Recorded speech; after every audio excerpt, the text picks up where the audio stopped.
Cliente Ubuntu, chiquillos, tarjeta de red del cliente Ubuntu, una vez que lo montan, refrescar la dirección MAC de la tarjeta de red unas 2 o 3 veces para que le genere una dirección MAC aleatoria y no todos tengamos la misma MAC en nuestras máquinas virtuales. ¿Cómo era? ¿Cómo cuánto? Para ver lo del IP y todo. Para refrescar la máquina ahí, ¿cierto? En avanzado y aplicar. Si no lo puede en el terminal que se coloca, sudo.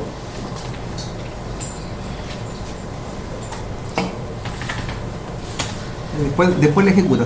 Se ha apagado, chiquillo, el cambio de la dirección MAC, se apaga la máquina o antes de encenderla lo aplican, después la inician.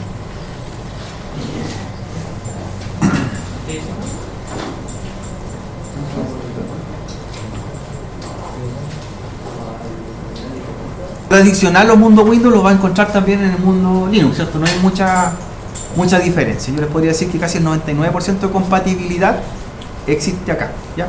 Y por eso estos sistemas operativos, en este caso Ubuntu y Fedora, son tan populares por la compatibilidad. Es decir, si tú haces una planilla de cálculo o un archivo, no sé, .doc y lo haces con LibreOffice, ese lo podrías llevar al Office de Microsoft y te va a correr sin ningún problema, ¿vale?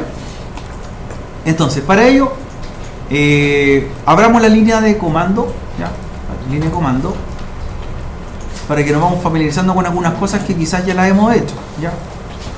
¿Cómo abrimos la línea de comando en Ubuntu?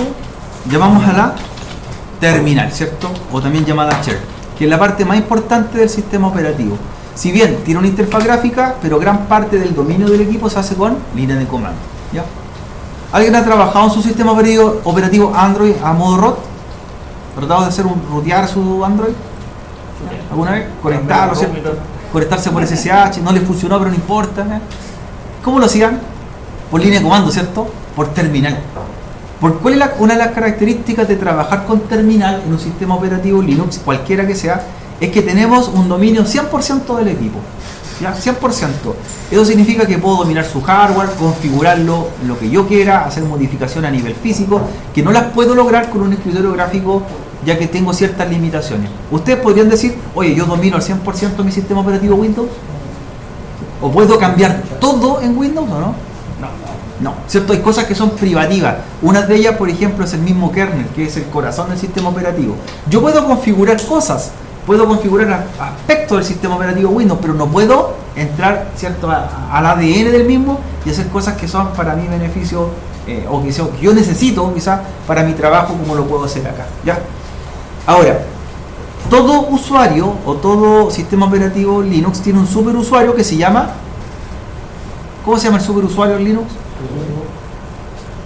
Root se llama, ¿cierto? Root o raíz. Ese superusuario es el que hace todo. Entonces, cuando nosotros entramos a una terminal, lo primero que nos damos cuenta es que estamos con un usuario, que es la cuenta con que está creado el sistema operativo, que en este caso se llama alumno, ¿cierto? Dice alumno, arroba y el nombre del equipo, sería arroba cliente 1 Ubuntu. Entonces nosotros lo que queremos hacer es cambiarnos para trabajar con el superusuario, ¿ya? Ahora, con este usuario que estoy ahí en la terminal, igual puedo hacer operaciones o acciones, pero no las puedo hacer todas, ¿cierto? Tengo ciertas restricciones de seguridad. Eso quiere decir que yo no podría, por ejemplo, eliminar completamente su kernel o hacer algo más avanzado. Pero para ello me puedo cambiar de usuario y lo hago con el comando sudo su. Entonces, en la terminal sudo su. Si están ustedes utilizando Fedora, porque ya que no tienen la máquina virtual, hagan lo mismo, ¿ya? Sudo su. ¿Ya? Los comandos son lo mismo, ¿no? Son lo mismo, perfecto. Así que no se complique. En este caso, sudo su y la contraseña para alumno es 2023, ¿cierto? Que es de la máquina Linux. Leica. Y ahí cambio. Y se fijan que inmediatamente en la terminal cambia el modo. Ya no soy usuario alumno, sino que soy usuario root. ¿Ya? Al ser usuario root, tengo acceso a toda la configuración, a todas las modificaciones y a todas las implementaciones dentro del sistema operativo. Así que una cosa también trae la otra. Tener todas las propiedades del sistema operativo se podría transformar en un riesgo también si no sé ocupar muy bien el sistema operativo. Claro, porque como no tengo ningún tipo de restricción, quizás sin querer podría borrar archivos delicados del sistema y no los podría recuperar, ¿vale? Por eso igual, cuando se habla de rutear un sistema operativo, por ejemplo Android, en un teléfono o un móvil, dice tenga cuidado, porque si está con un usuario root puede que borre o modifique algo que no sepa qué es lo que hace y podría perjudicar el correcto funcionamiento. Ya. Como root, ¿qué podemos hacer? Podemos navegar por los directorios, podemos eliminar directorios y ver cómo funciona el sistema operativo. Vamos a navegar un poco para que veamos dónde están las rutas importantes, las carpetas importantes y qué cosas podemos y cuáles no podemos tocar. Ahora, a modo de aprendizaje yo les digo, tengan toda la libertad de hacer lo que quieran, toquen todas las carpetas, ¿cierto? Practiquen. Es una máquina virtual. Si se echa a perder, se carga el OVA, ¿cierto? No pierde nada. Y por eso, si usted quiere experimentar con su sistema operativo Android, por ejemplo, y sacarle el 100% de provecho a tu teléfono, yo le recomendaría, móntate una máquina virtual con Android, ¿cierto? Como explicábamos ahí, en VirtualBox, practica, ve tutoriales y sácale el 100% de provecho. Y cuando ya entienda un poquito algunas cosas, hazla en tu teléfono personal. Y te aseguro que le vas a sacar el mejor provecho posible. Ahora, ¿qué nos encontramos? Estamos como root y queremos ver alguna información del sistema operativo. Por ejemplo, cuando yo quiero saber con qué usuario estoy trabajando, ¿ya? Ejecuto un comando que es whoami o whoami. Whoami, que en inglés algo así como ¿quién soy? Whoami. ¿Y qué me dice? Root. O sea, ¿con qué usuario estoy? Como root. Whoami. ¿Ya? Whoami. ¿Quién soy? Root. Perfecto. Ahora, ¿cómo lo hago para salir de root y volver al usuario anterior? Por ejemplo, porque nosotros nos podemos mover de usuario, del usuario administrador a root o de root a administrador. Si quiero hacer acciones o tareas que no sean tan relevantes, yo uso el otro usuario, ¿cierto? Pero cuando quiero hacer cosas muy avanzadas, me cambio a root. Para cambiarnos a root, ¿qué comando usamos? Sudo su, ¿cierto? Y pasamos de administrador a root. Para salir de root, ejecuto el comando exit. ¿Ven? Y vuelvo a hacer el usuario anterior que era alumno, en este caso que era un administrador. Con exit. Salgo del modo. ¿Y cómo entra nuevamente root? Subo su, ¿cierto? Ahora, si ya entraste una vez, no te vuelve a pedir la clave. Pasas directamente. ¿Te fijas? Queda almacenada. ¿Ven? Entonces, si yo me voy moviendo a tareas que son medias complicadas y no estoy seguro de si pueda ser perjudicial, lo hago con el usuario administrador. Si tengo total confianza, lo hago con root y me cambio de uno a otro. ¿Ya? De administrador a superusuario, de superusuario a administrador, y así me voy moviendo. ¿Vale? ¿Fácil o no te equivoco? ¿Sí? Perfecto. Perfecto. Ya. Cuando quiero saber dónde estoy parado, ¿ya? Que muchas veces no sabemos dónde estamos parados en la vida, aquí hay un comando que les puede solucionar eso. ¿Ya? Por ejemplo, ustedes cuando están trabajando en los sistemas operativos Linux, en este caso en Ubuntu, están navegando por directorios, ¿cierto? Están metiendo carpetas, salen de una, de otra, y de repente estás parado y no sabes dónde estoy. Y para ello ocupo el comando pwd. Mira.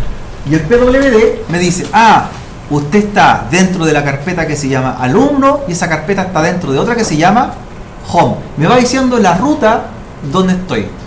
La ruta jerárquica, ¿ya? Ruta jerárquica. La ruta jerárquica es cuando estoy dentro de un directorio, me meto en otro y de repente me pierdo un poco, pwd, y me dice, usted está dentro de esta ruta. Así llegó. ¿Vale? Ya. Whoami o whoami que decía, ¿quién soy? pwd, ¿dónde estoy? O sea, con esas dos preguntas voy situándome. ¿Dónde estoy? ¿Quién soy? ¿Bien, escribo? ¿Sí? Perfecto. ¿Ya? De repente, usted dice, ¿qué comando he ocupado hasta ahora? ¿Ya? ¿Qué comando he hecho? Y le gustaría saber su histórico de comandos. Y para ello existe un comando y se llama history. ¿Ya? Si usted aplica el comando history, le dice, usted hizo un pwd, luego hizo un exit, ¿ya? Y un comando que yo he hecho en la máquina anteriormente que era para asignar la clave al usuario. Entonces, me dice mi histórico de comandos. ¿Ya? Y history para decirle qué he hecho en la máquina hasta el momento, ¿vale? Los comandos anteriores. Bien, vamos ahora a navegar. Ya sabemos dónde estamos parados. Dice que estamos dentro de home, la carpeta alumno. Somos usuario root. estamos en una máquina que se llama cliente 1 y estamos con todos los privilegios. Lo que vamos a hacer ahora es navegar por los directorios iniciales. A ver, cuando usted trabaja en Windows, ¿cuál es el directorio inicial donde se comienza todo? ¿Cuál es el volumen inicial? ¿Se acuerdan? ¿El disco número? C. ¿O letra? C. C. Y en C, ¿qué se instala? El sistema operativo, los archivos de programa, se instalan los controladores, ¿cierto? Se instala todo. Y ese es mi mundo. Yo en el volumen C me estoy moviendo. Carpetas de usuario, etcétera, etcétera. Acá también existe una carpeta inicial que se llama, en este caso, carpeta raíz. Y ahí vamos a ver que están todos los directorios del sistema operativo. Y para llegar a ella, ¿cierto? Así como nosotros vamos al disco C y llegamos, ¿cierto?, a la carpeta C y están todos esos directorios, acá también se hacen. Y para poder movernos se ocupa el comando cd o cd, que significa change directory, cambiarme de directorio. Y le digo cd espacio barra. ¿Y a dónde me va a llevar? A la carpeta inicial. Cd espacio barra. ¿Ya? Cd espacio barra. Entonces fíjense, ya no estoy dentro de la carpeta alumno ni de la carpeta home, ¿cierto? Me fui a la carpeta inicial. Ejecuto pwd para saber dónde estoy parado, ¿cierto? ¿Y dónde estoy? La baja. Dice barra, eso es la carpeta raíz, de ahí empieza todo. Esto sería el equivalente al disco C, ¿cierto? Disco C, aquí se llama root o raíz, ¿ya? ¿Vale? pwd, ¿cierto? Me dice dónde estoy. cd barra, salí y fui al directorio inicial. Ahora, ahí, en ese directorio inicial, hay más carpetas. ¿Ya? Hay otras carpetas que tienen archivos de programa, configuraciones y cosas importantes. Y para ello, para saber qué es lo que hay, ¿cierto? Porque yo sé que estoy en esa ruta, pero quiero ver otras cosas que hay alrededor mío, ejecuto el comando ls. ls significa listar. ¿Y qué carpetas aparecen? Hay hartas más, ¿cierto? ¿Ya? Con ls hay una carpeta que se llama bin, dev, etc, home, rot, que es la carpeta más importante, que es la carpeta del superusuario, ¿ya? Etcétera, etcétera, etcétera. Ahora, La diferencia con dir de directorio cambia de color. mira, bueno, la diferencia con dir, que es un comando que es compatible con Windows y Linux, ¿ya? ls es un comando propio de Linux, pero la gran diferencia, mira, cuando yo ejecuto dir, porque también me funciona, me dice, esto es lo que hay alrededor, estas son carpetas o archivos, pero yo así no las puedo diferenciar si son carpetas o archivos. En cambio, el ls me dice que los que son de color azul son carpetas y los que son de color más claro son archivos. Y tiene permisos. Cuando tiene ese fondo son todos permisos. Entonces me dice, hay una estructura diferente. Ahora, si usted quiere ver en detalle, así como detalle completo, qué es lo que tienen esas carpetas o archivos que están ahí, imagínense que aquí estamos en el disco C viendo qué hay, ¿cierto? Y te aparecen archivos de programa, drivers, usuarios, ¿ya? Pero no te dice más de eso, te dice las carpetas. Fíjense con el comando que vamos a hacer ahora. ls espacio guión als me va a listar no solamente las carpetas, directorios que hay en esa ubicación, sino que qué es lo que tienen y qué permisos tienen. ls espacio guión als. Y fíjense que le muestra toda la información. Todo. ¿Ya? Todo. Entonces, ls guión als. ¿Se fijan? Fecha de creación, contenido, tamaño de cada directorio, o sea, todo el detalle. Y se van a fijar que hay algo súper particular también. Cuando ustedes vean carpetas o archivos, tienen una nomenclatura que se llama permisos absolutos, y que son esas letras que son la RWX. ¿Ya? Esos son los permisos absolutos. ¿Qué significa el RWX? Significa que cada carpeta o directorio o archivo puede tener distintos tipos de permisos especiales. Por ejemplo, si tengo un permiso que es R, significa que ese archivo o directorio yo lo puedo leer. Ese permiso significa read. Si tengo un permiso, por ejemplo, que es W, W significa write, por lo tanto lo puedo modificar, escribir. O sea, si tiene un nombre lo cambio, por ejemplo. Y si viene el permiso que es X, significa ejecutar, execute. Es decir, si eso es un archivo, yo lo podría iniciar. Ahora, ¿qué pasa si tengo los 3 permisos en ese archivo documento? Puedo hacer de todo, ¿cierto? Modificarlo, borrarlo, escribir sobre él, iniciarlo, etcétera, etcétera. ¿Ya? Y fíjense que hay algunos, fíjense, que no tienen todos los permisos. ¿Por qué será? Y hay otros que sí tienen todos los permisos.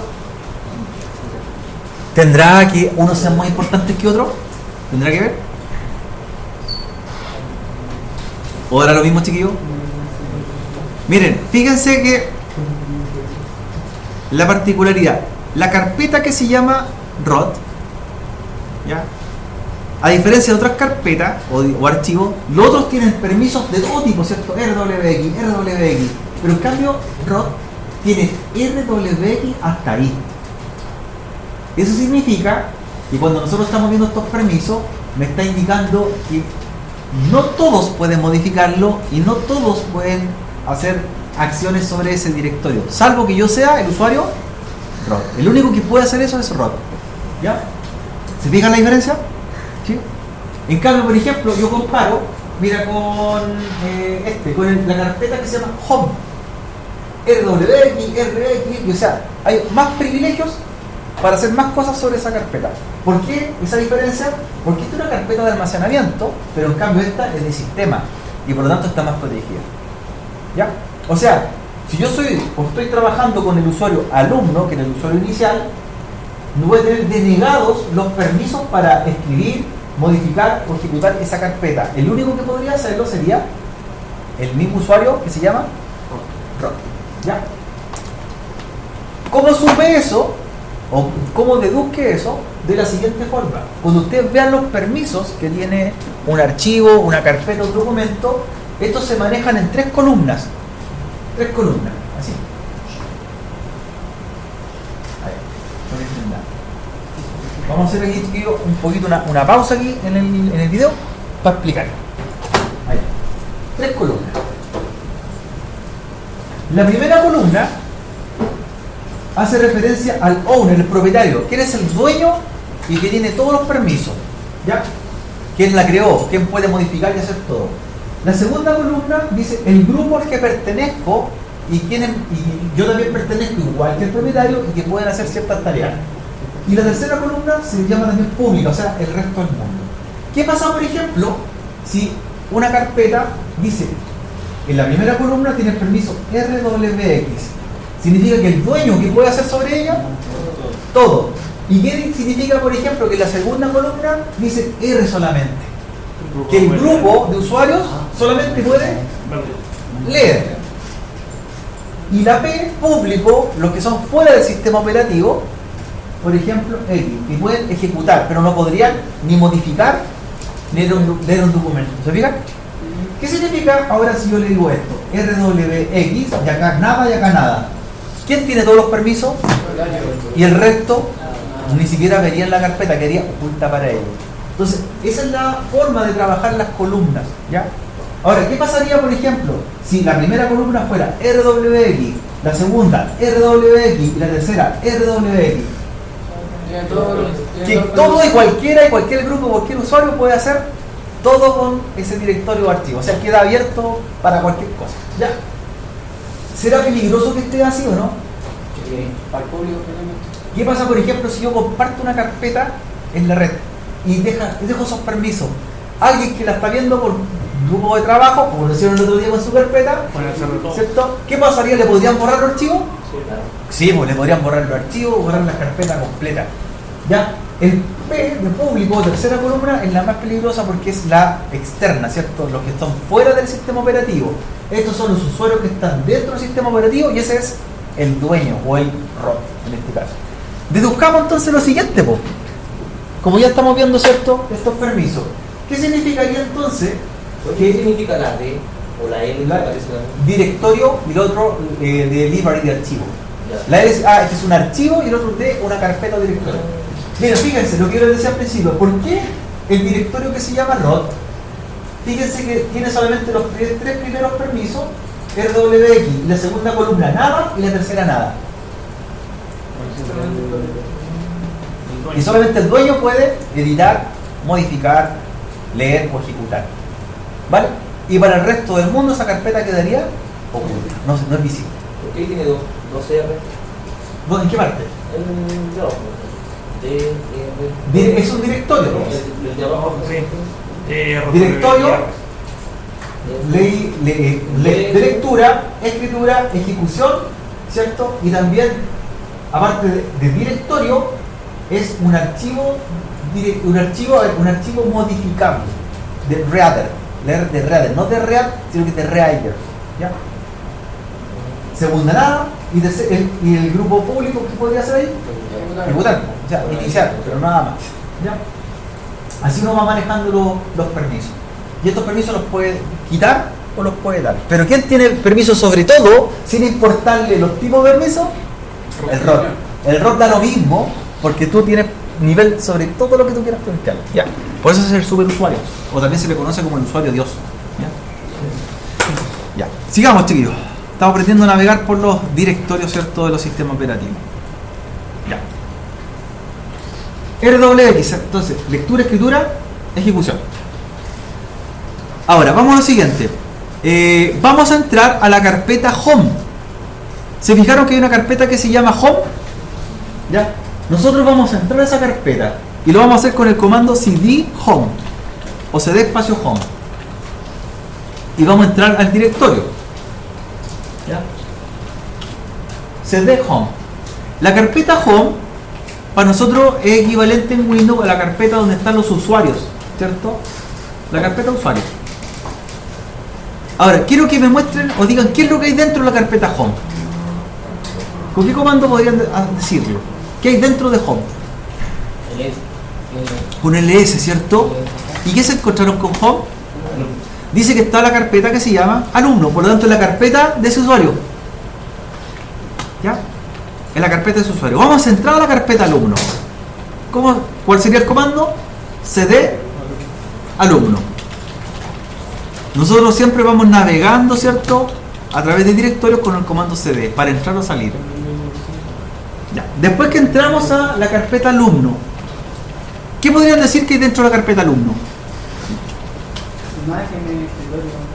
¿Con qué comando lo vieron? ls, ¿cierto? ls, y me dice, descarga, escritorio, documento. ¿Es muy parecido a la carpeta de usuarios de Windows? Sí.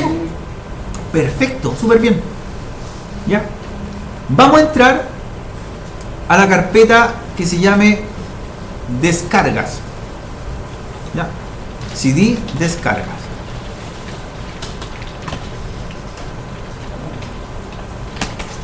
Con la tecla tabuladora, chiquillos, pueden escribir la inicial del directorio y lo autocompleta, ¿se fijan?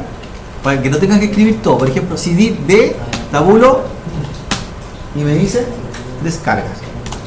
Y dentro de la carpeta descargas, ¿qué hay? Nada, ¿cierto? Nada. Pero igual me deja duda. ¿Cómo yo vería más propiedades todavía? Con ls-als. Recuerden que eso me muestra todo. Incluso lo que está oculto. Con ls me dijo, no hay nada, pero si ejecuto ls-als, ¿qué aparece? Hay algunos documentos que quizás estaban ocultos y no eran visibles para nosotros, ¿cierto? Perfecto. Ya. Entonces vamos navegando por carpeta. Fíjense cómo entramos. Carpeta raíz, entramos home, después alumno y después descarga. Ya. Como somos ROT, ¿cierto?, y tenemos todos los privilegios y todos los niveles, y podemos hacer lo que queramos dentro de este sistema operativo, ¿podríamos crear una carpeta dentro de esa carpeta? ¿Sí? Perfecto. Entonces, dentro de descargas, dentro de alumnos, dentro de home, vamos a crear una carpeta. Y lo hacemos con el comando mkdir. mkdir, que significa make directory, crea una carpeta. Y luego el nombre de la carpeta. Vamos a crear una carpeta que se llame hola. Sería entonces mkdir espacio hola. Y ejecutamos enter. Y se va a crear un directorio o carpeta nueva. mkdir hola. ¿Ya? No nos pidió nada de advertencia, le hicimos así sin ninguna restricción, ¿cierto? Porque somos ROT. ¿Cómo vemos si se creó esa carpeta ahora? Sí. Un ls. ¿Aparecería? Sí. Perfecto. Dice ls y aparece la carpeta. Ahí está. Hola. ¿Vale? Vale. Quiero que me muestre qué privilegios o propiedades tiene esa carpeta hola. ls-als, ¿cierto? Para ver el detalle. ¿Qué me va a decir esa carpeta que acabamos de crear? ¿Cierto? Dice que el usuario, que se llama alumno, y Rod tienen todos los permisos, ¿cierto? Después dice que la segunda columna tiene permiso de lectura y ejecución. Y la tercera columna, para nivel público, tiene solamente permiso de ejecución, ¿cierto? Entonces tiene permiso restringido. Lo que vamos a hacer es darle todos los permisos para que los usuarios, los grupos y a nivel público puedan hacer lo que quieran con ese directorio.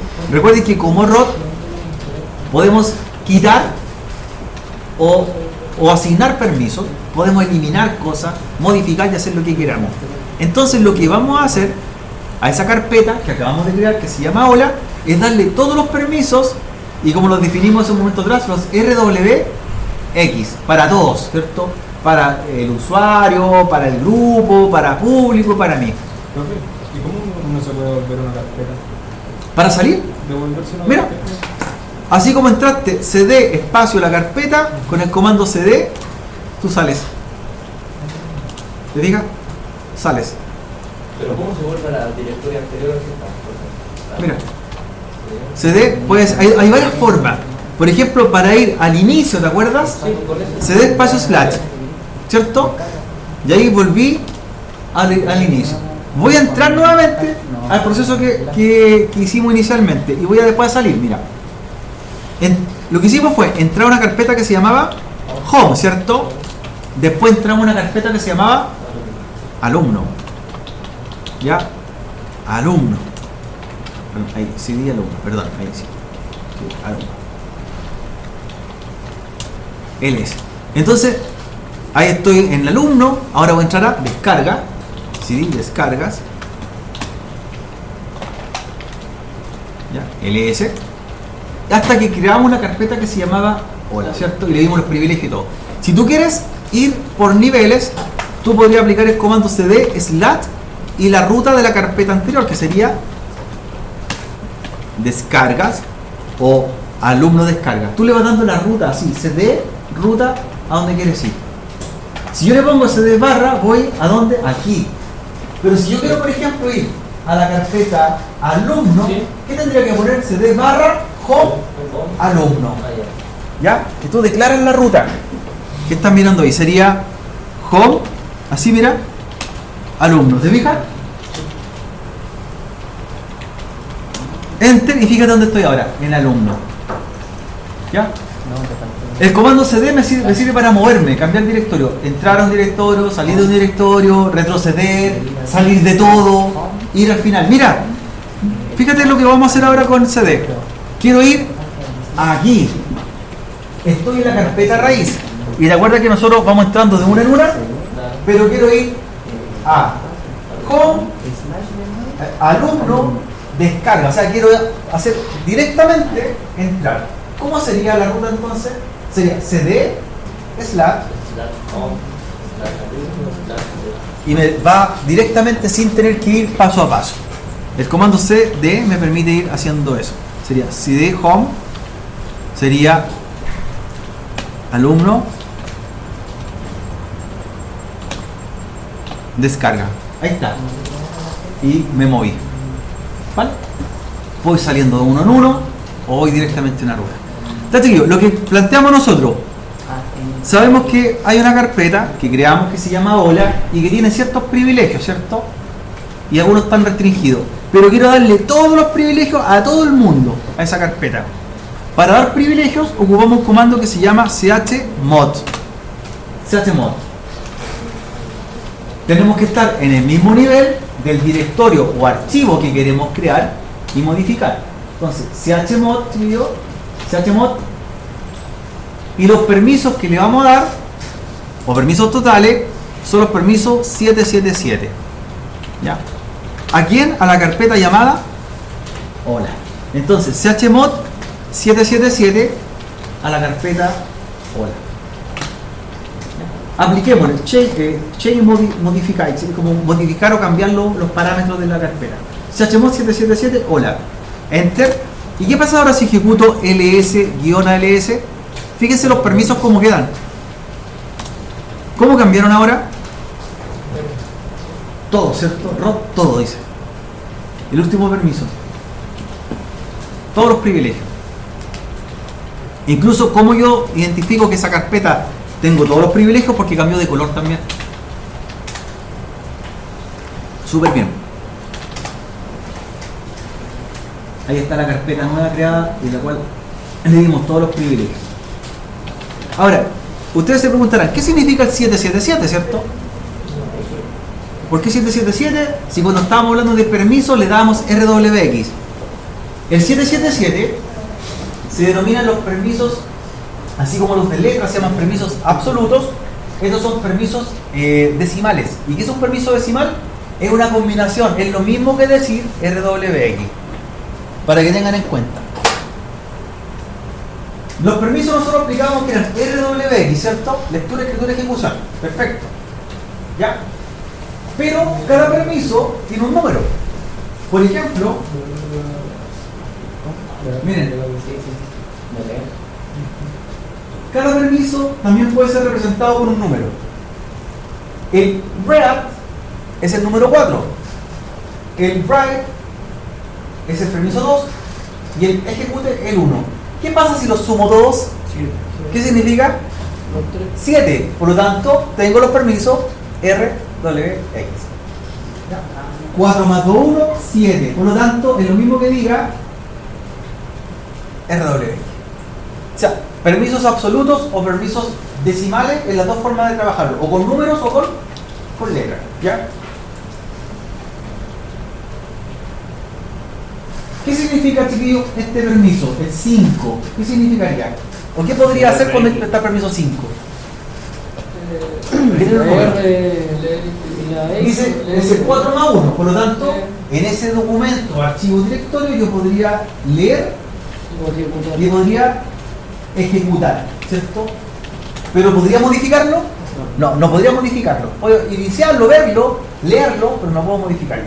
¿Qué pasa, por ejemplo, si tengo el permiso 3?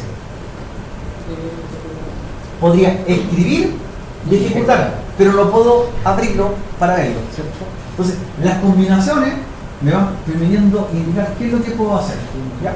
El número máximo es el 7, ¿ya? ¿Y qué pasa si el permiso es 0? No puedo hacer nada, ¿cierto? Nada. Entonces, cuando le dimos el permiso 777, ¿qué le estamos diciendo en teoría? Lectura, escritura y ejecución para todos, ¿cierto? Para todos. Ya. Ahora, como le dimos permisos para todos, podríamos borrar esta carpeta, modificarla y hacer lo que queramos, ¿cierto? Veamos el ejemplo. Quiero borrar la carpeta hola, a la cual le acabo de dar los permisos con el comando chmod. ¿Ya? Para borrarla,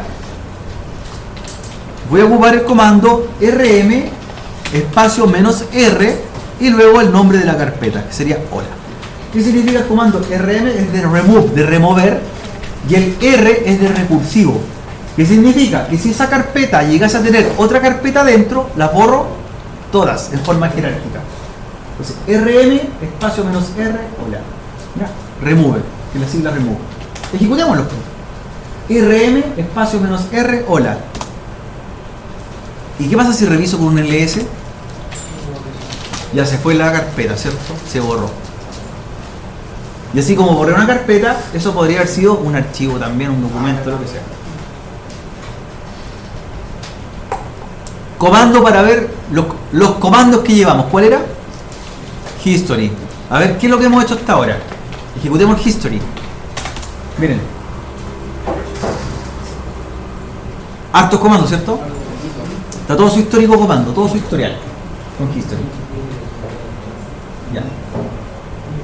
Chiquillo, dentro de descargas, quiero que repitamos el comando de crear una carpeta. ¿Ya? Crear una carpeta que se llame ejemplo 1. Créenla. Creen una carpeta que se llame ejemplo 1 y que esté dentro de la carpeta de descarga. ¿Cómo sería el comando? mkdir. Ejemplo. Exacto, mkdir ejemplo 1. Perfecto. Reviso con ls. Ya. Ahora quiero que a esa carpeta que acaban de crear denle todos los permisos. Los permisos totales o absolutos que dijimos hace un ratito atrás. ¿Cómo sería? chmod 777 y el nombre de la carpeta. Muy bien. chmod 777 y el nombre de la carpeta que es ejemplo 1. Perfecto. Súper bien. Ya. Ahora, vamos a entrar a ejemplo 1. ¿Cuál sería el comando? cd ejemplo 1. Vamos a estar dentro de ejemplo 1. Ya. No hay nada. Y vamos a crear un archivo adentro. Un archivo de texto. ¿Ya? Para crear un archivo, ya que estamos dentro de la carpeta ejemplo 1, vamos a abrir un editor. ¿Ya? Un editor. Así como existen editores sencillos como el bloc de notas, ¿cierto? O el Notepad.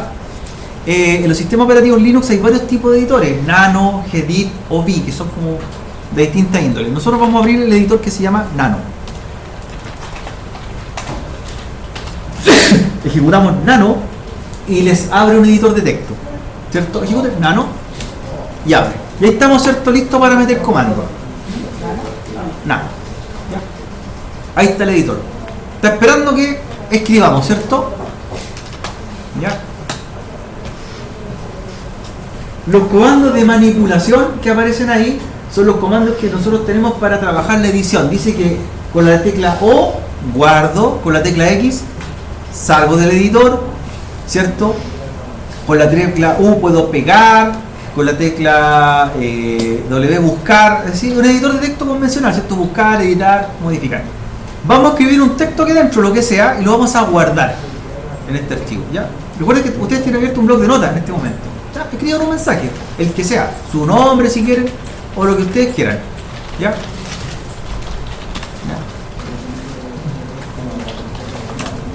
Ahí pone hola martes 02 de mayo del 2021.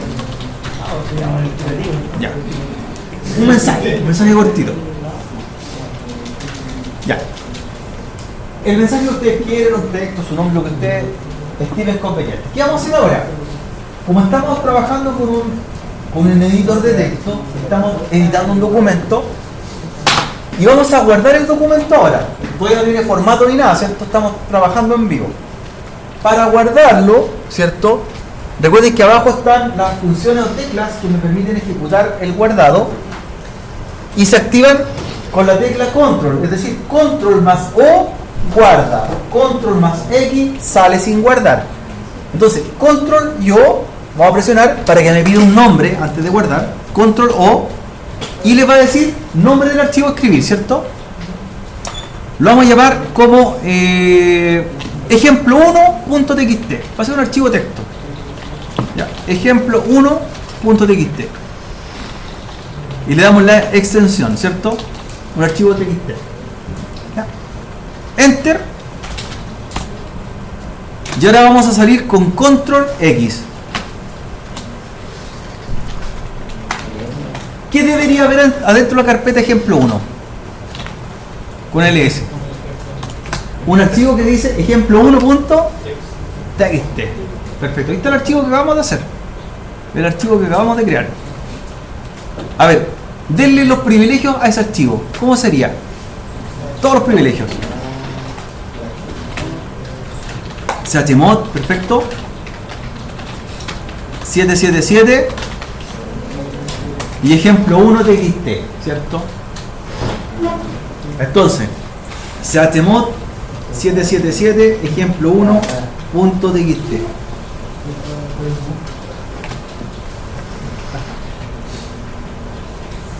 ¿Ya? Enter.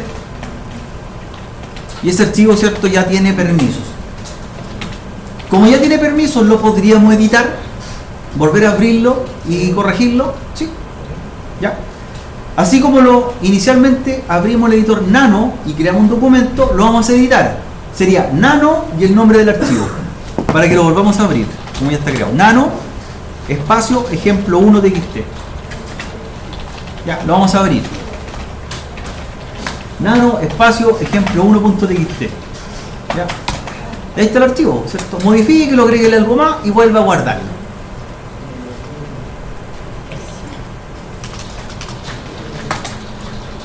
Ya.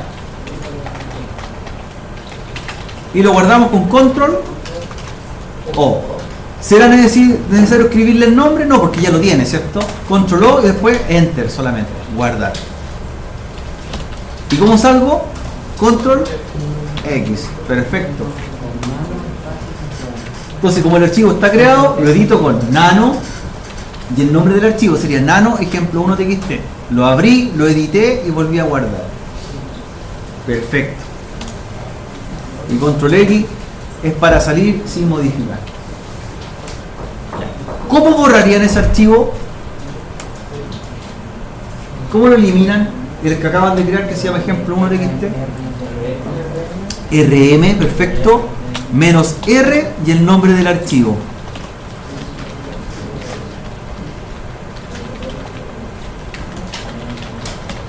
Ejemplo 1.txt. Vamos a ver si se borra. Sería RM menos R, ejemplo 1.txt. Ya, reviso con un ls y efectivamente no hay nada. Entonces hicimos el ciclo completo de borrado, guardar, eliminar, de crear, revisar, etc. Ya está funcionando entonces nuestros protocolos. Están funcionando. ¿Ya? Vamos a nuevamente crear un documento. Vamos a abrir Nano, aquí mismo, en ejemplo 1. Nano. Abren el editor. Como no estamos editando un archivo, se abre solo el editor. Y hagamos un segundo documento. Bueno, si bien el primero lo borramos, hagamos nuevamente otro documento de tipo TXT. Y lo guardan, ¿cierto? Con el nombre ejemplo 2.txt. El texto que contenga, ustedes lo crean, ¿ya? Pero lo importante es que lo guarden como ejemplo 2.txt. Entonces control O, ahí me pide un nombre ya que no lo tiene, y ahí le doy el nombre ejemplo 2.txt. Ya, ejemplo 2.txt. Y luego salimos con control X. Ahí está el nuevo archivo que se llama ejemplo 2.txt. Denle privilegios con chmod.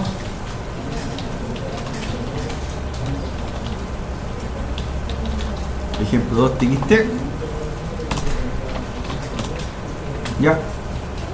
Y vamos ahora a navegar para ver dónde está ese archivo que acabamos de crear. Pero a diferencia de verlo por línea de comando, lo vamos a ir a buscar por interfaz gráfica.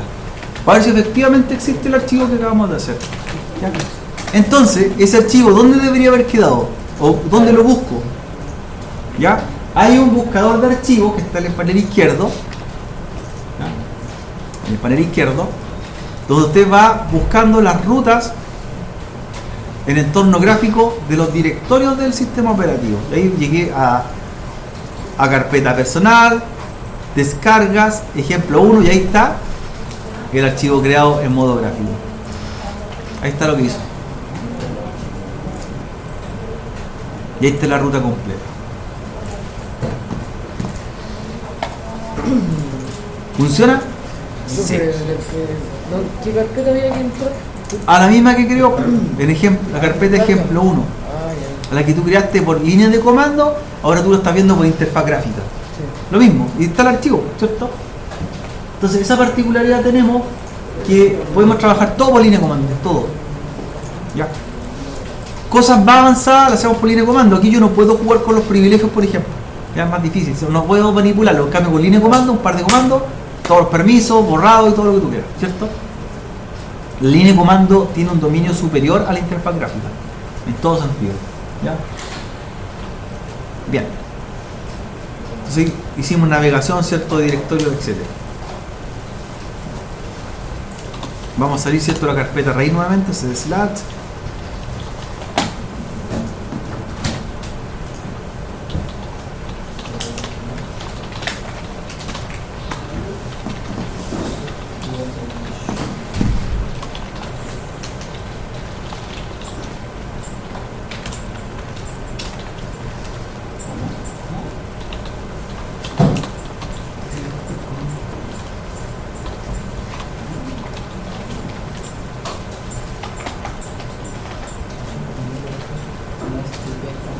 Ya, cuando nosotros estemos trabajando en nuestro sistema operativo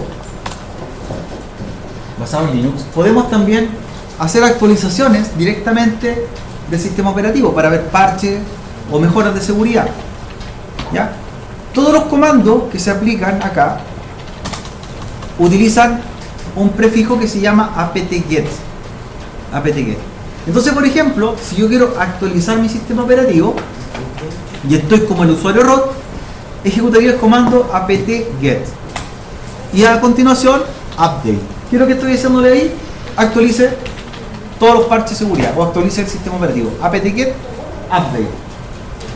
¿Ya? Si yo quisiera instalar un programa, el comando sería apt-get install y el nombre del programa. ¿Ya? Con 2x para que no se ilusione, ¿cierto? No con 3x. Entonces, para instalar programa, apt-get install, nombre de programa.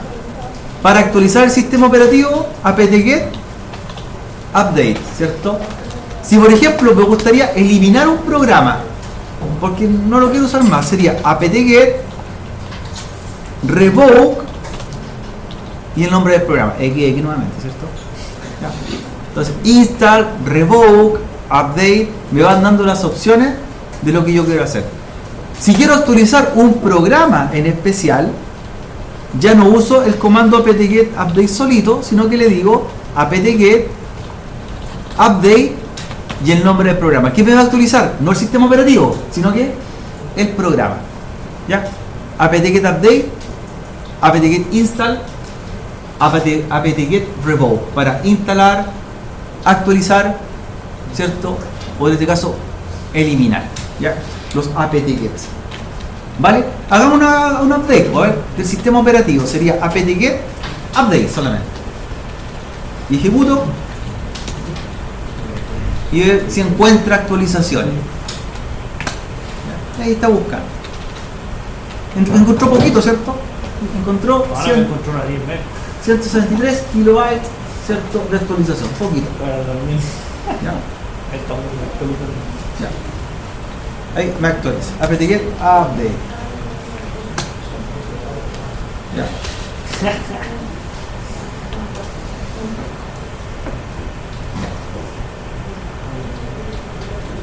¿Bien hasta ahí? Súper bien, súper bien. Ahora, la parte de consola, ¿cierto? Está bastante sencilla, ¿cierto? Trabajar por comando, navegar, ¿ya? Ver en este caso acciones. Ahora, si me quiero ir netamente a la interfaz gráfica, también lo puedo hacer. Desde, por ejemplo, ver programas, instalar programas, hay un gestor de aplicaciones, herramientas gráficas, o sea, puedo trabajar con el mundo gráfico sin ningún problema. ¿Ya? Por ejemplo, ahí ver la tarjeta de red, ver la configuración de mi tarjeta, ver mi dirección IP que tengo, por ejemplo, disponible y todas esas cosas también son posibles. Por ejemplo, está la IP. Y cosas tan sencillas como, por ejemplo, apagar. Pues si yo quisiera apagar el sistema operativo, me voy a la modo gráfico, le digo ahí botón y le digo ahí apagar, ¿cierto? Pero lo vamos a hacer, ¿cierto? Más rústico, hagámoslo con comando.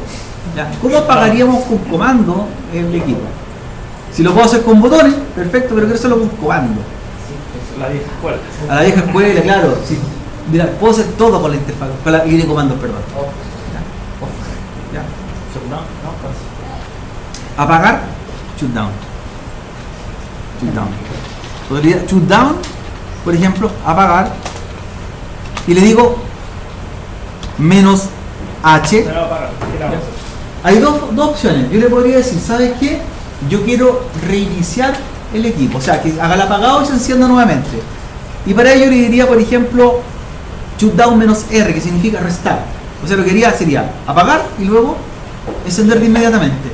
Pero si yo quiero apagar solamente, le diría shutdown menos H, que significa half, ¿ya? Y luego le dedico el parámetro en tiempo, porque yo podría programar el apagado, ¿ya? Y esto lo programo en cifra. Si yo le digo 2, significa que en 2 minutos se va a apagar. Shutdown menos H, 2. Shutdown menos 1, ¿en cuántos minutos? Quiero que se apague en 1 hora. Shutdown menos H, 60. Si quiero que se apague ahora, shutdown menos H, now. Veamos si funciona. Apaguemos así de inmediato. Shutdown menos H, now. ¿Cuánto se demora en apagarse? Shutdown, espacio menos H, now. Bueno, se me está actualizando también. Claro. De ahí va el apagado. Ahí quedó, ¿cierto?, con una actualización. Pero es bastante rápido, ¿cierto?, la orden. ¿Ya? Ahora, ¿cuál es la diferencia que ustedes pueden notar cuando trabajen con sistemas operativos Linux, a diferencia del sistema operativo Windows, a cosas como tan sencillas como el apagar y encender? Windows, por su estructura de funcionamiento, trabaja con servicios que se llaman procesos en segundo plano, que son microprogramas que están trabajando debajo del sistema operativo para que se ejecuten acciones, ¿ya? Y esos microprogramas de Windows tienen relación unos con el otro. Es decir, por ejemplo, para que un programa se inicie, tiene que haber otro iniciado, y otro, y otro, y otro. Vas generando una cadena de programas para hacer una acción. En Linux no se trabaja de esa forma y se llaman los daemons o demonios, ¿ya? Y los daemons son individuales. Es decir, si yo le digo apagar, lo que hace es apagar sin tener ningún programa asociado a ello. Si yo le digo encender, ¿qué es lo que hace? Enciende sin tener que usar otro programa o proceso asociado. Es decir, cada programa o servicio es individual y no tiene relación uno con el otro. Y por eso, quizá ustedes han tenido la experiencia de trabajar con Windows y de repente usted detiene un servicio, ¿cierto?, porque quería matar un programa en Windows y terminando matando el audio, ¿cierto? Y otra cosa, ¿cierto?, que nada que ver. ¿Ah? ¿Le ha pasado? No tan así, pero ¿Sí? O que de repente quiero hacer algo y de repente pum, pantalla azul, ¿ya? Porque un servicio dependía de otro y de otro y de otro. Acá yo los puedo detener inmediatamente, ¿vale? Hagamos esa tarea de trabajar con los servicios. Vamos a encender la máquina nuevamente, ya para la última tarea con el Ubuntu, ya que se apagó. todavía te está apagando. ¿Pero me habrá un comando a formatear? Creo que sí, sería uno parece. Sí, pues ahí existen. Alguno para apuntar. Y si no existen, los crea. En Python. ¿Y cómo se siente con comando el Linux? La tarjeta de red tiene que soportar tecnología Wake o GLAN. ¿Ah? Sí, creo que el siguiente semestre es más con Python. Ya. Wake o GLAN se llama la tecnología de encender remotamente la máquina. O conocida como WAL. Wake o GLAN. ¿Y este es como Python? No es una terminal solamente.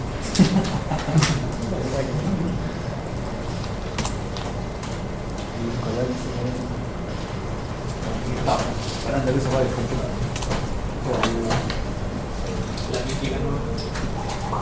No, me dicen apagar aquí. Y se está apagando.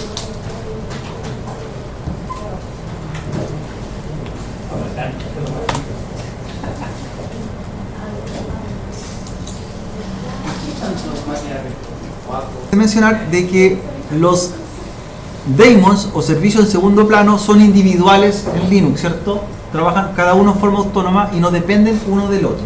Eso quiere decir que, por ejemplo, yo podría detener un daemon y ese no afectaría en nada al funcionamiento total del sistema operativo. Lo que no pasa específicamente en Windows, ¿cierto? Que termina matando un daemon o un proceso y termina mandando una pantalla de colores, ¿cierto? Para ello, vamos a hacer el siguiente ejemplo. Vamos a abrir la terminal. ¿Ya? Si quieren, háganlo chiquillos en el Fedora. Si ustedes tienen el Fedora ahí a mano, no tienen que esperar que la máquina virtual esté lista. ¿Ya? También una terminal Linux. ¿Ya?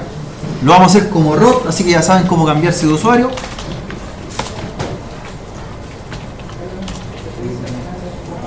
¿Ya? y vamos a ir a la carpeta raíz, cd espacio slash, ahí vamos a trabajar. Para limpiar un poco la terminal, chiquillos, y no les quede con tanto comando, pueden ejecutar el comando clear, y ahí les limpia lo que hemos hecho con clear.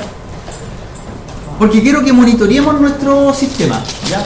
Nosotros con comandos podemos también ver qué está pasando en la máquina en cuanto a rendimiento, uso de RAM, procesador y programas que están en ejecución, ¿ya? Y por ejemplo ejecuto el comando top, miren, top. Ejecuto el comando top en la terminal como siendo usuario root. ¿Y qué me muestra? Me dice lo que está pasando en el equipo. Hora de arranque, cuántos usuarios están conectados. Me dice, por ejemplo, uso de CPU, uso de RAM, de disco duro, etcétera. Me va mostrando información específica y en tiempo real. Pero hay algo importante que reconocer. Hay algo que tienen que darse cuenta ustedes.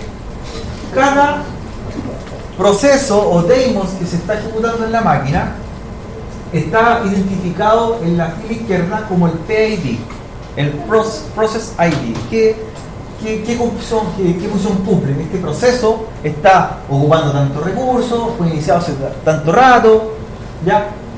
Y el número es un número aleatorio que va generando a medida que se va levantando. Entonces, esto me permite identificar qué cosas están corriendo en la máquina y también me permitiría identificar qué proceso es el que yo quiero manipular, como detener, iniciar o simplemente matar. ¿Sí? Ya matar. Entonces, lo que vamos a hacer ahora, quiero que identifiquemos el proceso del navegador Mozilla. Es decir, en este monitor, si yo abro Mozilla, ¿debería identificarse como un proceso? ¿Ya? Veamos, y vean qué número de proceso tiene. Eso quiero que sepan. Quiero que lo identifiquen. Abran Mozilla, que está ahí, ¿cierto? Mozilla Firefox. ¿Ya? Y vayan a ver en top cuál fue el número de proceso que tiene Mozilla. Ahí está, en mi caso es el 1862. Ahí está. ¿Lo identificaron? ¿Sí? Ahí me dice que ocupa 12 megas de RAM. ¿Ya? El navegador se abrió, usa un 20% de CPU. Oh, ya no me sale. Tienes que esperar que aparezca, si aparece. No, es que apareció, después desapareció. Ya. Anoten y recuerden el número de proceso. ¿Ya? Anótenlo. De Mozilla, porque lo vamos a ocupar.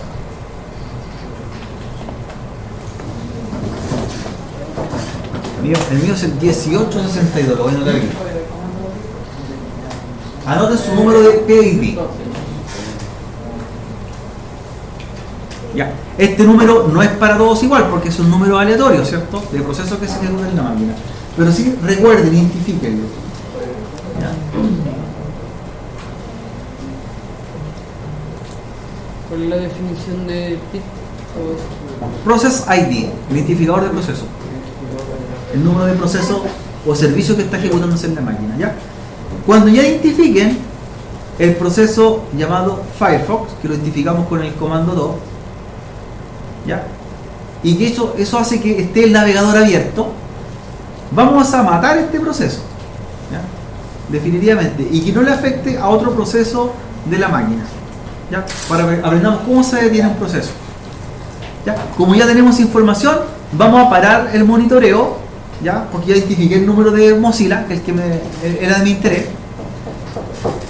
Control C para que detengan el monitoreo y un clear para limpiar. No. Ya, Control C ya.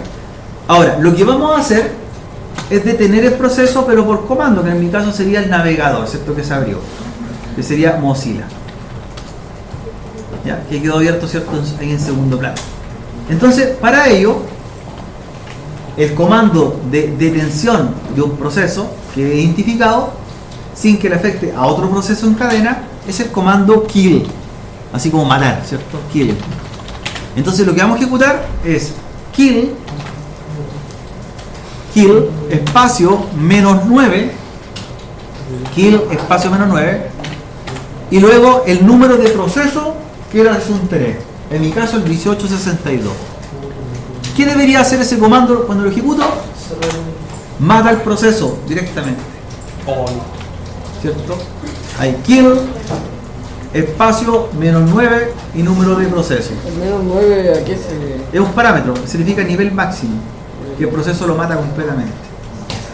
Y ahí está, kill, espacio menos 9, número de proceso, y se cierra, en este caso, la aplicación que tú encontraste y que querías detener.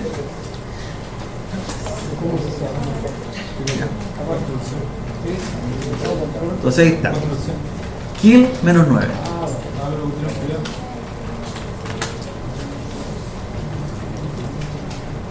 ¿A qué hace referencia el menos 9? Es el parámetro máximo de forzar detener un proceso. ¿Ya? Está el kill menos 1 hasta el kill menos 9. Cuando le digo 9 es como matar forzadamente, sí o sí, deténgalo. ¿Ya? El kill menos 1, por ejemplo, detiene, pero puede ser que ese proceso todavía esté en ejecución de alguna cosa y dice, ojo, usted si cierra este proceso, se está ocupando con la aplicación. Pero el menos 9, aunque tú lo estés ocupando, lo cierra completamente, lo detiene, lo matas. Podemos matar un proceso.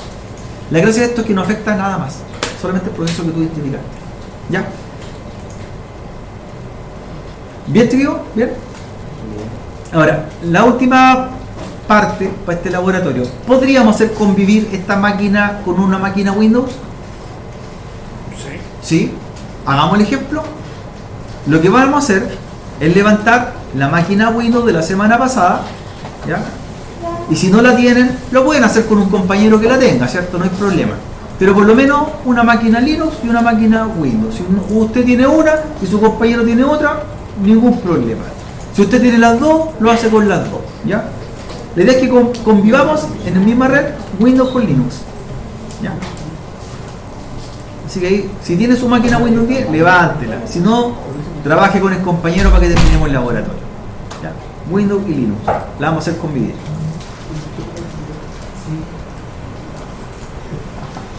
La nueva definición de un monitor.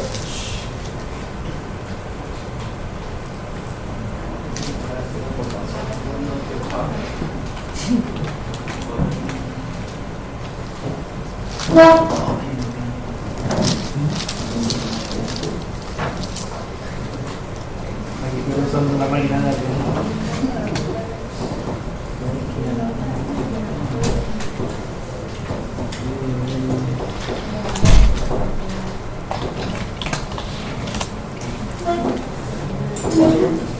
¿Qué es lo que vamos a hacer en Windows? Vamos a compartir algunos recursos para que la Linux lo vea. Aquí estoy usando la máquina de alguien más. ¿Cómo instalo otra nomás mejor? No, como quieran. Es una prueba corta, así que no es solo instalar una nueva. Bueno, no son iOS. No, pero no está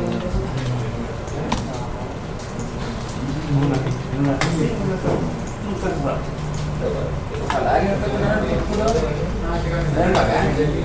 no son las cosas.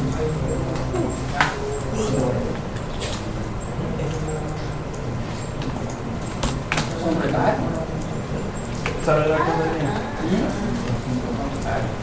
pero no están como más para el gráfico, pues una pauta, Un pin de Windows No, claro, no a es el 7. Linux, ¿cierto? De Linux a Windows. De Linux a Windows. ¿Cómo? Por lo menos colocaron Ryzen 7. La es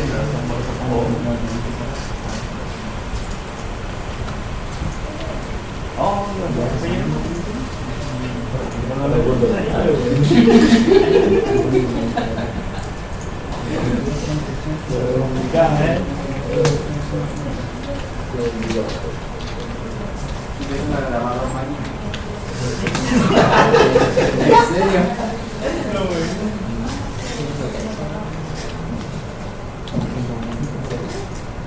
¿Cómo? Ya. Entonces lo que van a hacer es poder lograr desde la máquina Linux,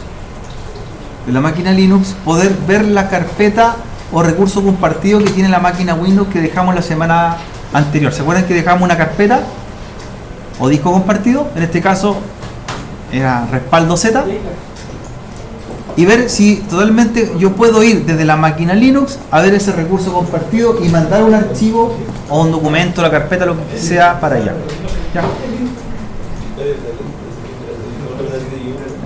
Entonces, eso es lo que hay que hacer. Desde el Linux, ir a la carpeta compartida o recurso compartido desde del Windows, ¿ya?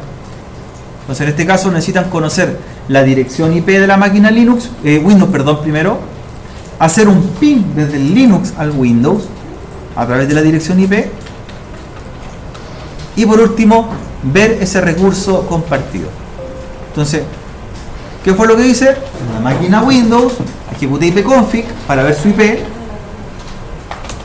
Una vez que tengo la IP de la máquina Windows, voy a la máquina Linux, ejecuto un ping para probar conectividad, funciona, y como ya estoy probando conectividad, hay una respuesta correcta, lo que quiero es llegar a esta carpeta que hicimos la semana pasada, aquí.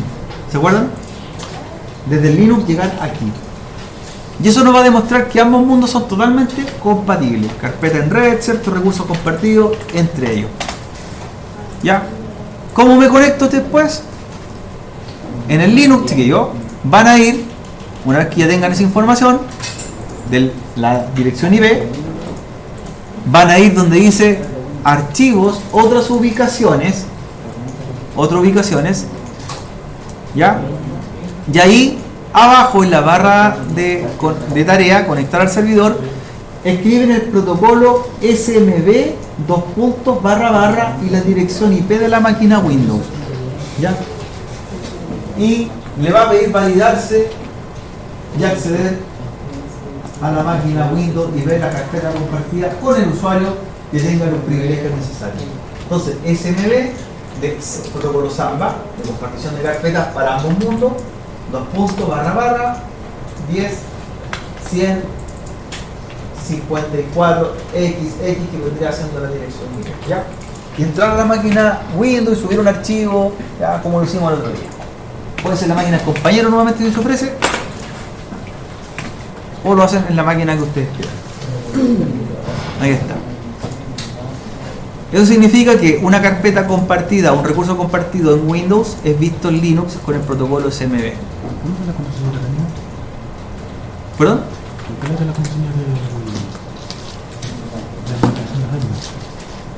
Pero que ustedes la pusieron ese día porque crearon un usuario.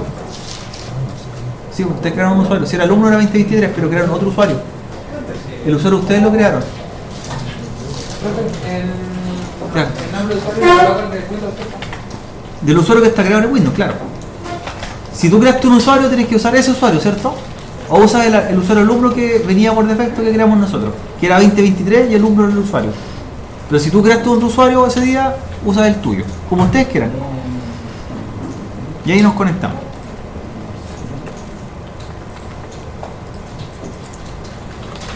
De ahí tenemos que entrar al recurso compartido de la máquina Windows.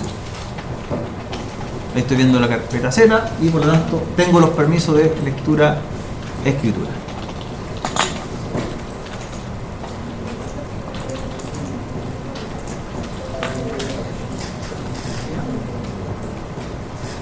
Así que nos conectamos, ¿cierto?, a la carpeta compartida de Windows.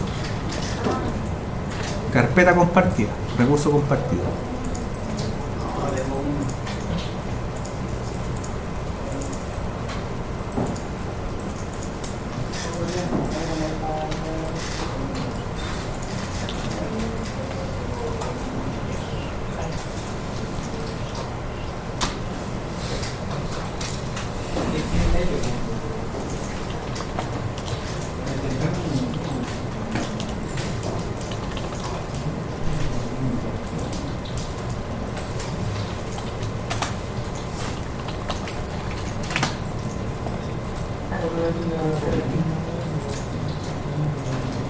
Y después, la segunda tarea, aparte de compartir el recurso, de ver una carpeta compartida, es que se conecten por escritorio remoto a la máquina Windows desde el Linux. ¿Con qué aplicación lo hacemos? ¿Con qué aplicación de Linux nos conectamos por escritorio remoto? La misma que ocupamos Fedora el otro día. ¿Cuál era? Remina. Y aquí también está presente. Por lo tanto, son dos tareas. Una es compartir un recurso, es decir, ver la carpeta compartida del Windows, y luego conectarse por escritorio también hacia el Windows con Remina, con el protocolo ERDP. Las dos tareas.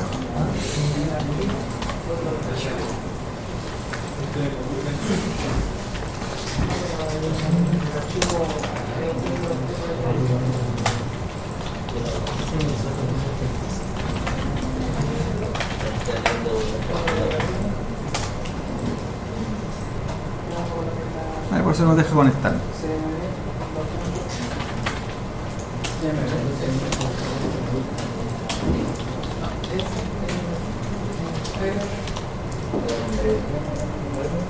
No me deja entrar a Remina. Sí, por un protocolo de gráfico que hay que cambiar. Pero ves la carpeta compartida y ves la conexión de Remina también, las dos cosas. ¿Ya? Pero no, pero Remina me pide una clave. 2021.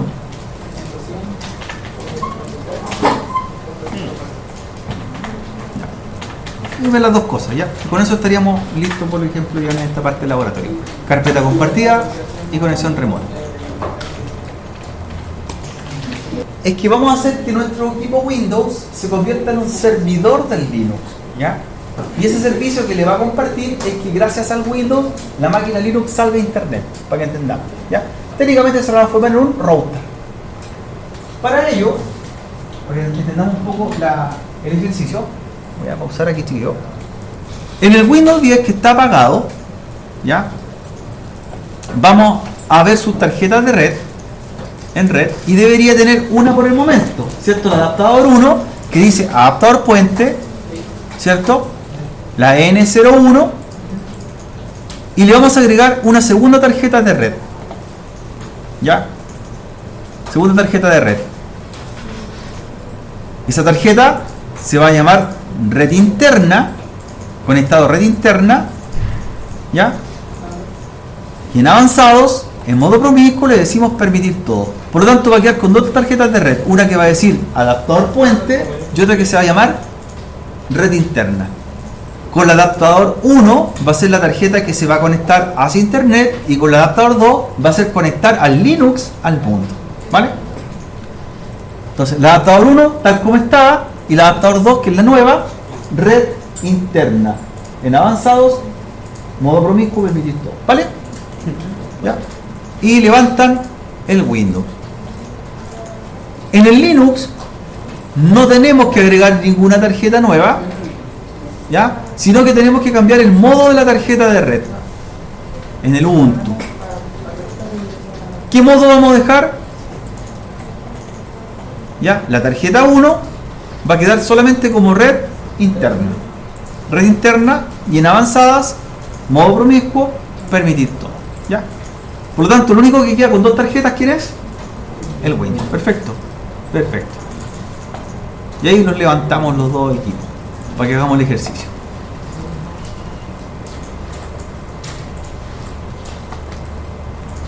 En de Ubuntu también le pongo red interna, ¿cierto? El Ubuntu queda con red interna y el Windows queda con adaptador puente y red interna, con dos tarjetas. Porque va a ser un router en el cual va a tener una tarjeta al mundo público y una al mundo privado. Y él con esa tarjeta va a hacer salir al exterior a las otras máquinas. Ya. La red interna tiene que tener el mismo nombre.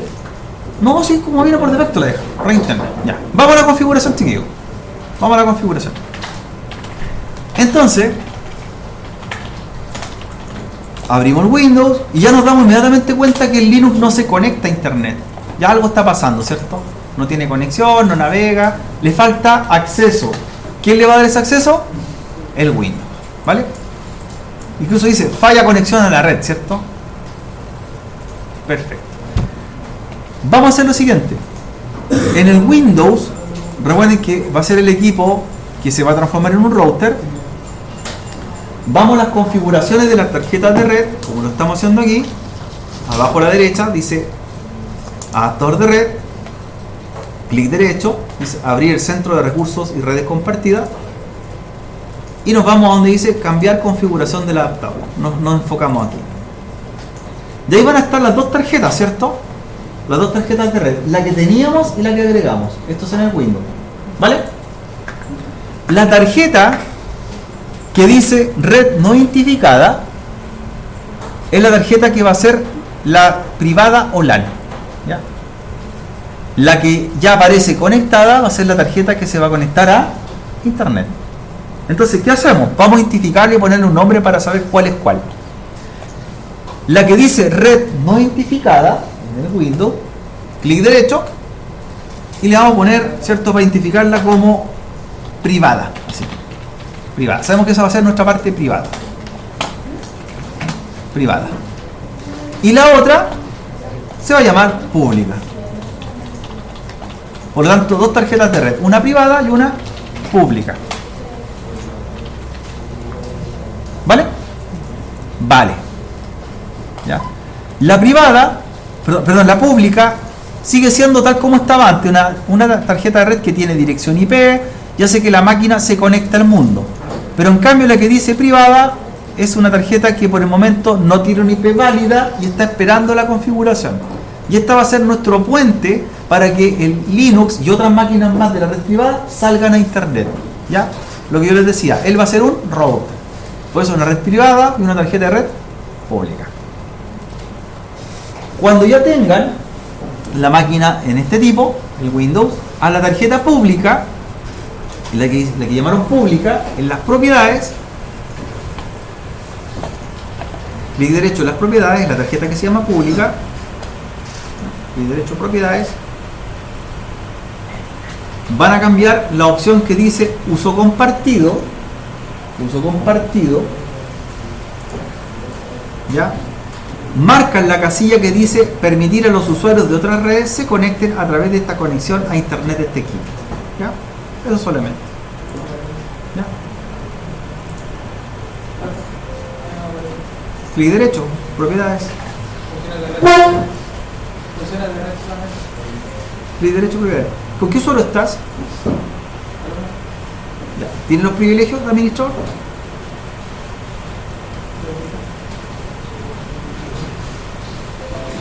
¿Pertenece al grupo de administradores? Por eso, entonces quizás no tiene el permiso, por eso. Hazlo con el usuario administrador, entonces si no tiene el permiso. Ya.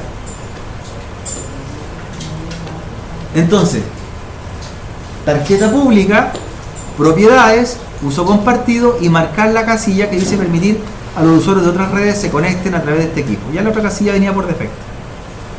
Y en la que dice privada, se van a propiedades, TCP y IPv4 y se van a fijar que ya aparece con una dirección asignada. ¿Cierto? Lo que vamos a agregar en esta tarjeta, que es de tipo privada, es la información del servidor DNS que nos falta. ¿Ya? DNS. Entonces agregamos la dirección 10.60.010, que es el servidor DNS de INACAP. 10.60.010. Le damos a aceptar.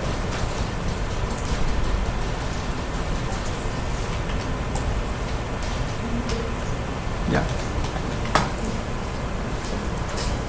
Entonces, la red pública es la que comparte hacia la privada el acceso a internet. Reiniciamos el Windows, ¿ya? Después de eso, después de haberle puesto, ¿cierto?, a la tarjeta privada la dirección del DNS 10.60.010, vamos a hacer un reinicio. Reinicia el Windows 10 después de ello. ¿Ya?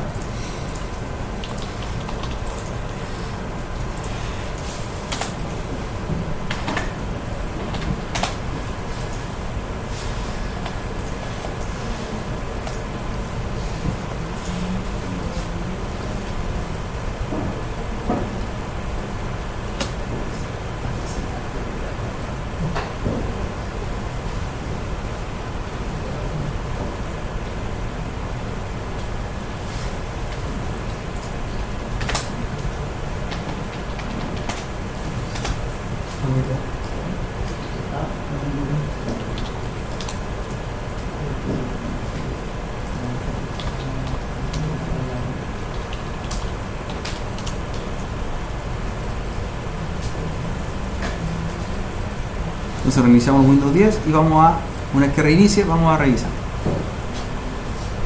cómo se transformó ahora nuestro Windows 10 en un router.